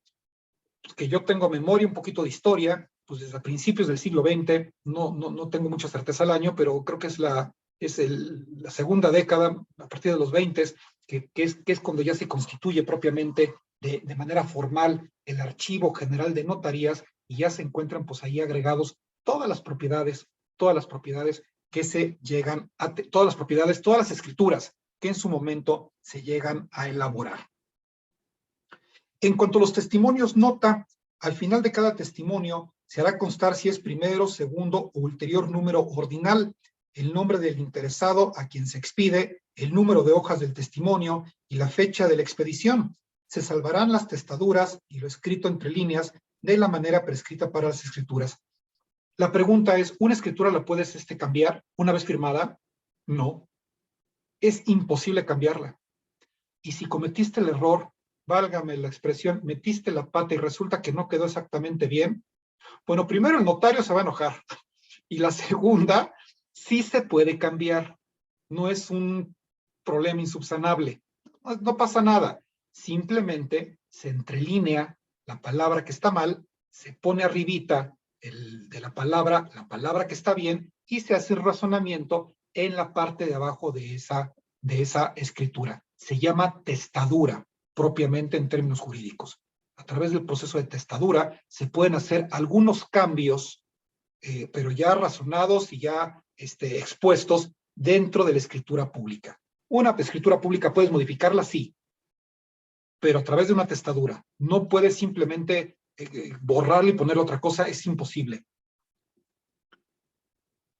Los notarios, por otro lado, podrán expedir y autorizar testimonios o copias certificadas, deberán ser legibles y deberán ser evidentemente indelebles. Las hojas de testimonio, pues en la notaría dicen son sagradas, y cómo no, cada hoja de testimonio, disculpen, cada hoja de folio, donde ahí se vacían las escrituras, donde quedan los documentos originales, esta hoja de folio, pues vienen obviamente foliadas, por eso se llama folio, va foliada y son, bueno, celosamente cuidadas. Se pierde una, y bueno, hay que dar aviso al colegio de notarios, hay que ir con el fiscal del Ministerio Público a levantar la denuncia, se tiene que resonar en el libro de notario, se tienen que hacer muchas cosas. Entonces, estas hojas son muy, muy, muy resguardadas, porque pues ahí está otra vez la seguridad jurídica de la notaría. Amerita queja si el notario no hizo toda esta situación, o bien el inspector puede también, pues ahí señalar esa situación si no se solventó de la manera debida. De la importancia de la escritura pública y de los testimonios. Bueno, dice el texto, las escrituras, es decir, lo que nosotros firmamos en notaría, las actas y sus testimonios, que es lo que nosotros tenemos en nuestras casas y lo que nos da el notario, probarán plenamente que los otorgantes manifestaron su voluntad de celebrar el acto consignado en la escritura, que hicieron las declaraciones y se realizaron los hechos de los que haya dado fe el notario, y que éste observó las formalidades que mencione, mientras no fuere declarada judicialmente su nulidad. Esta importancia que yo estoy mencionando, pues son las certificaciones. Todos los notarios en la última parte de las escrituras hacen mención a algo que titulan certificaciones, y las certificaciones es todo aquello que el notario le constó. Viene siendo los razonamientos de la fe pública del notario. Esta parte es muy técnica, no voy a aplicar más tiempo valioso para exponer más. El artículo 27 de la ley para la Ciudad de México nos dice, la función autenticadora, que es así, al final de cuentas lo que hacen los notarios, autentican, es la facultad otorgada por la ley al notario para que se reconozca como cierto lo que éste asienta en las actas o escrituras públicas que se redactó, salvo prueba en contrario. ¿Existe prueba en contrario de que el notario no está dando un buen servicio? Pues claro que sí, aunque esto no es común. La función autenticadora deberá ejercerla de manera personal y en todas sus actuaciones de asesoría, instrumentación y juicio, conducirse conforme a la prudencia jurídica e imparcialmente. A final de cuentas, los notarios, pues, insisto, tienen una función autenticadora. Autentican todo lo que pasa por su notaría. La función notarial, en resumen, es el conjunto de actividades que el notario realiza conforme a las disposiciones de esta ley para garantizar un buen desempeño y la seguridad jurídica en el ejercicio de dicha función autenticadora.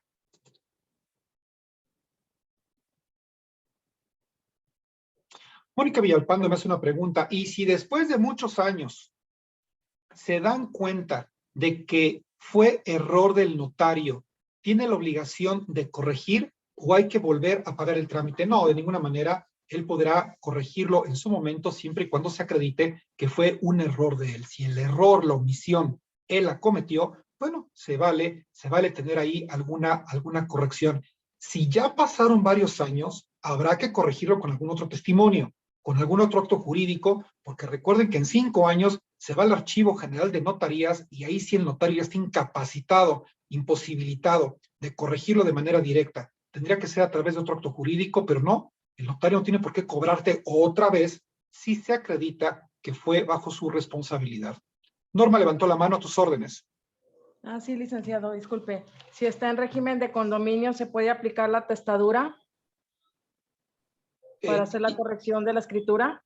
¿La protocolización de un régimen condominal? Sí. Por lo que toca a lo vertido en el testimonio, sí. Digo, en la escritura, sí. Por lo que toca al régimen condominal, a la memoria descriptiva y a todo lo que tú le entregas, eso es responsabilidad de las partes, Norma. Ahí el notario no tiene por qué meterse. Si el notario vació mala información, en la escritura sí. Y si fue su culpa, claro que lo puede testar, por supuesto. Pero si la información primigenia que tú le das al notario ya viene mal, no es culpa de él. ¿Y ahí se puede hacer algo? ¿Se puede corregir o no? Sí se puede corregir, pero sería a costa, obviamente, a costa del prestatario. Sería a costa del usuario, sí se puede llegar a hacer. Incluso se puede corregir el registro público de la propiedad solicitando una corrección, pero eso vendría siendo otra escritura. Una escritura de corrección donde se ajustan, pues, obviamente, los datos que están mal a los datos que ya están bien y obviamente solicitar al registro público de la propiedad las correcciones necesarias que se hagan. Muchas gracias. Sí, pero claro, digo, se puede corregir, ¿eh? Como decía un notario que, por cierto, era un tipazo este notario, decía, bueno, mira, al final de cuentas todo se puede, o sea, si no está prohibido, todo lo podemos hacer y con buena fe todo lo podemos corregir. Y creo que es el caso. Te lo comento de esta manera, Norma, porque me acuerdo que en alguna ocasión, justamente en un régimen condominal, alguien me dijo algo por el estilo. Me dijo, abogado, pero ¿sabe qué? Fíjese que esta información y esto está mal, lo tiene que corregir. Yo dije, no lo tengo que corregir. Fue la información mal que usted me mandó. Yo vacié la información de acuerdo a usted, me la dio. Y por consecuencia no es responsabilidad de la notaría. Bueno, ¿cómo lo podríamos superar? Habríamos nosotros que tener una corrección y eso ya es otra cosa aparte. Se testa, dice por ahí Nadia. Claro que sí, es el tema de la testadura. Alan Márquez, buenas tardes, dice, si quiero vender una propiedad, ¿puedo hacerlo con el testimonio que comenta? Por supuesto, el testimonio que tú tienes, si es el primer testimonio, primero en su orden, es el título de propiedad. El título de propiedad que tú tienes de tu casa es el testimonio que te entregó el notario, donde se hace constar el contenido de la escritura que en su momento tú firmaste. Claro que sí, todos los testimonios vienen siendo los títulos de propiedad para efectos legales.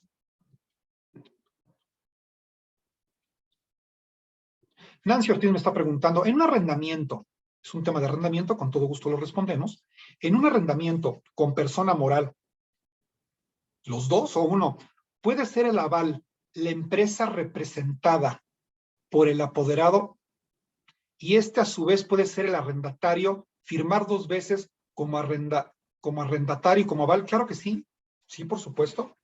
Puede, no lo sugiero que la calidad de arrendatario y de aval caiga en la misma persona, pero en ninguna parte de la ley me lo prohíbe. La respuesta corta es sí, sí es posible, aunque no estrictamente recomendable.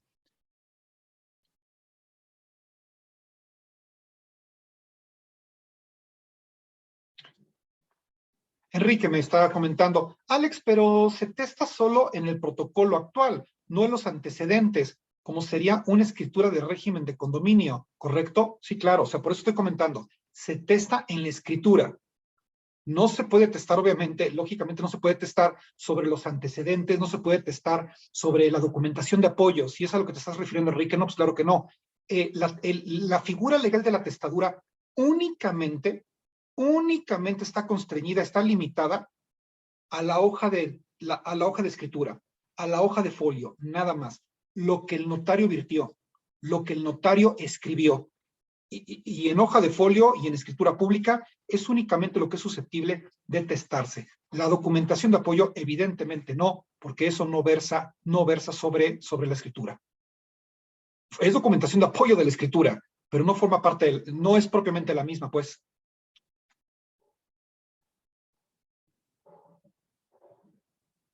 Licenciado, una escritura, licenciado Federico, con todo gusto, una escritura muy antigua, aproximadamente del 65, le falta una colindancia. ¿Cómo se podrá arreglar? Sencillo, hay que ir ante el notario público y hay que solicitar la corrección para que esta corrección se haga en el registro público de la propiedad. La corrección, nosotros queremos que conste en el registro público de la propiedad justamente para, pues para que esa deficiencia quede cumplida. Bueno, tan sencillo como ir con el notario público y obviamente manifestar que existe una deficiencia. Esa deficiencia queda en escritura pública, se hace el testimonio y se va a registrar. Yo lo que te recomiendo, Federico, es que no hagamos esta gestión. Cuando se vaya a vender la propiedad, al momento de la venta de la propiedad, se le solicita al notario que adicionalmente a la transmisión de propiedad, aprovechando que estamos en notaría pública, pues hagamos nosotros, obviamente como antecedente, hagamos mención de la omisión, del error que exista y por consecuencia del arreglo, de la corrección que queremos que conste en el registro público de la propiedad. Por cierto, el registro público de la propiedad cobra por las correcciones que se hagan, pero a final de cuentas también tiene la obligación de hacerlo. Gracias, Alex, gracias a ti por participar. Gracias, licenciado, muy amable. Gracias. Gracias a ti, Federico. José Pablo me hace una pregunta. Si tengo un título de propiedad, testimonio, y quiero vender el terreno, ¿sería la primera vez que se escritura? Ok, ¿es cierto que la primera escritura es libre de gastos de escrituración? No. No. Si ya tienes tu título de propiedad, ese título ya es tuyo, porque dice, si tengo un título de propiedad, ya tenemos el título, tenemos el testimonio, y quiero vender el terreno, ¿sería la primera vez que se escritura? No, ya se escrituró antes. O a reserva que sea un título de propiedad de Coret, de la DGRT, de FICAPRO, de alguna entidad de gobierno. La primera escritura, digamos que la primera vez que se transmite la propiedad a otra persona, ¿está libre de gastos de escrituración? No. Porque es una enajenación. La ley dice, pagarás impuestos, derechos, gastos honorarios por cada enajenación. Y si este es el título primigenio que tú me comentas, José Pablo, y vas a transmitir a un tercero, esa transmisión a un tercero es una compraventa. Y si es compraventa, paga conceptos de erogación como impuestos, derechos, gastos y honorarios. Vámonos con otro tema.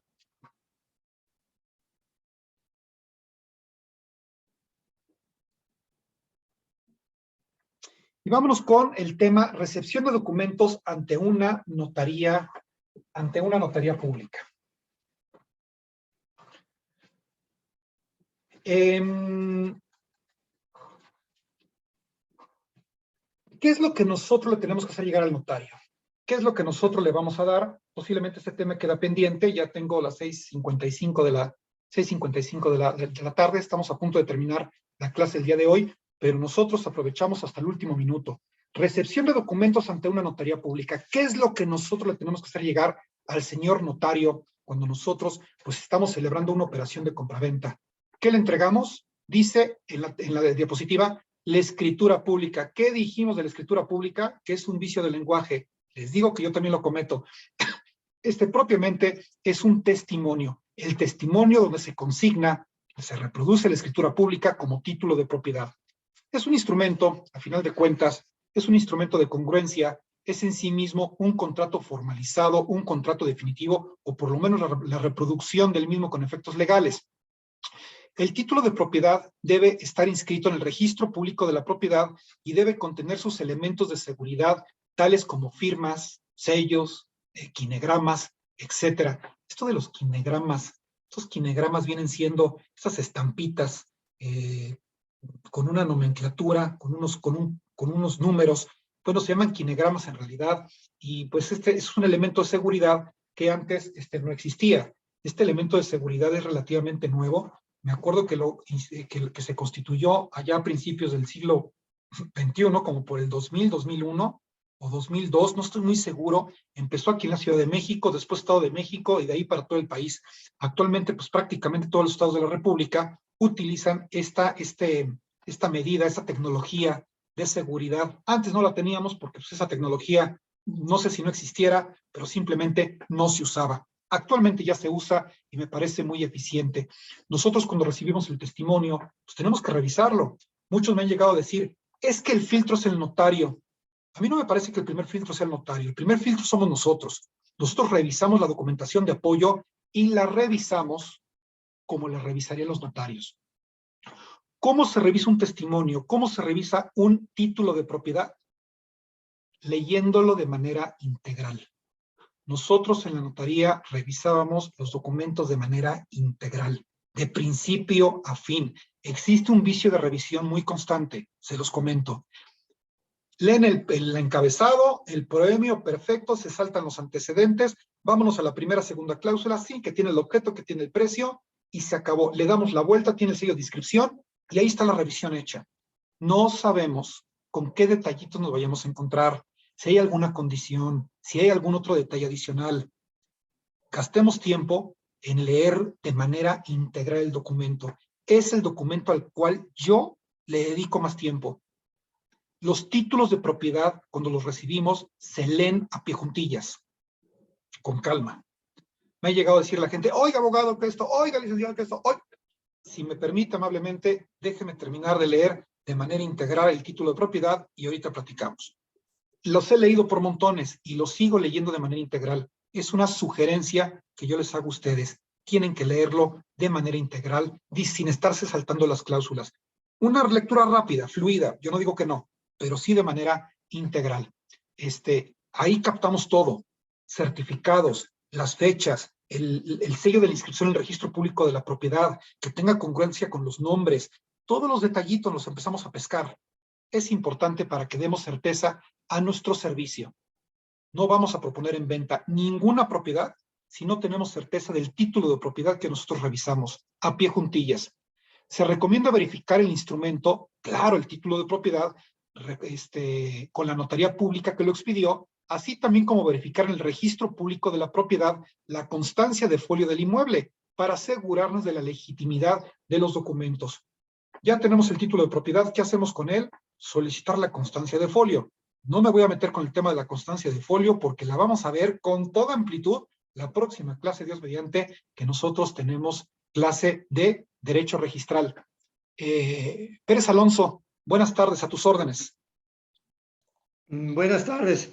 Nada más me quedé con una inquietud que no sé si va a ser parte del tema. Es sobre derecho sucesorio. ¿Se va a tratar o no va a ser tema de esta exposición? De esta exposición no. Esta exposición es sobre derecho notarial nada más, Alonso, pero nosotros dentro del temario que tenemos de este seminario vamos a tener una clase completita, 2 horas de puro derecho sucesorio. Bien, me espero entonces para ese tiempo. Claro que sí. Por cierto, el derecho sucesorio importantísimo, va a ser una clase que va a ser de mucha utilidad para ustedes, para nosotros como profesionales inmobiliarios y también hasta nuestra vida privada, porque viene información, una información muy rica que nos va a servir para todos. Nadia Montoya, a tus órdenes. Oye, Lico, una pregunta. En una escritura, en la descripción del antecedente, viene que se transmitió, o sea, dice, Elena le compró a Juan, y Juan le compró a Pedro, y Pedro le compró, eran como a 3 o 4 personas. Ajá. ¿por qué eso aparece en la escritura? O sea, en el antecedente de esa escritura. A mí lo que me explicó la persona que compró esa propiedad, que era una empresa, me dijo que en esa misma escritura se habían transmitido la propiedad varias personas, pero que el origen era, eso ya lo averiguó con los vecinos, o sea, que el origen era es que esa propiedad se le quedó como un viejito, entonces después ejerció sus derechos de esa propiedad, y cuando el viejito murió, alguien tomó la propiedad. Te soy honesta, la verdad no la entendí muy bien. Me dijo él, aquí entonces si ese viejito que se murió, puede ser que él ejerce sus derechos de sucesorios si por ahí le sale un hijo, porque eso se hizo hace 3 años. Dice, sin embargo, es muy difícil porque como ya en esa misma escritura se transmitió la propiedad a 3 o 4 personas, pero eso como el notario en una sola escritura pone que se transmite la propiedad a diferentes personas. Eso no entiendo cómo. Sí se puede si se transmite a las 3, 4 personas. Lo que no se puede y lo que está raro es que se transmite primero a Juan y Juan le transmite a Pedro y Pedro le transmite a Lupe y Lupe le transmite a Lucía. Eso que tú me comentas, Nadia, en toda mi carrera profesional nunca lo he visto, ¿eh? Nunca lo he visto. Habrá que ver la escritura. No tengo una respuesta ahorita para darte. No te voy a inventar algo de ninguna manera. Habrá que revisar la escritura y verificar cuál es el fundamento del por qué está hecha de esa manera, ¿no? Sí, lo que a mí me dijo el abogado de la empresa que fue quien compró esa propiedad, me dijo, mira, sí existe un riesgo legal de que el viejito, que es el primero que transmitió la propiedad, le salga un hijo por ahí que reclame, pero la verdad está muy difícil que ejerza sus derechos de sucesión. Es muy difícil y no todos los abogados lo hacen, dice, entonces vamos a asumir el riesgo porque el riesgo es chiquitito, o sea, eso sí me dijo, pero él, eso salió a raíz de que se solicitó el antecedente de la escritura de mi cliente, que era el vendedor. Sí, muy raro, una escritura muy rara. Sí, seré muy honesto, Nadia. Me cuesta trabajo entender exactamente qué es lo que está sucediendo ahí, pero habrá que revisar documentación para poderlo entender mejor. Gracias. Gracias, para servirte, Nadia. Bueno, vamos a cerrar la clase con las últimas preguntas. El licenciado Federico, licenciado, muchas felicidades, muy entendible su exposición. Muchas gracias, Federico, te lo agradezco. Rocío Durán, gracias por su exposición. Buenas noches a todos. Gracias a ti, por supuesto, Rocío. Muchas gracias, saludos cordiales, me comenta. Muchas gracias. Bueno, vamos a dar por terminada la clase el día de hoy. Vamos a dejarlo hasta aquí. Les agradezco mucho todas las preguntas que hacen. Las preguntas son maravillosas porque de verdad enriquecen mucho la clase. Siempre lo digo en todas las exposiciones. Que tengan ustedes un excelente inicio de semana y excelente noche. Que descansen. Pásela muy bien. Buenas noches.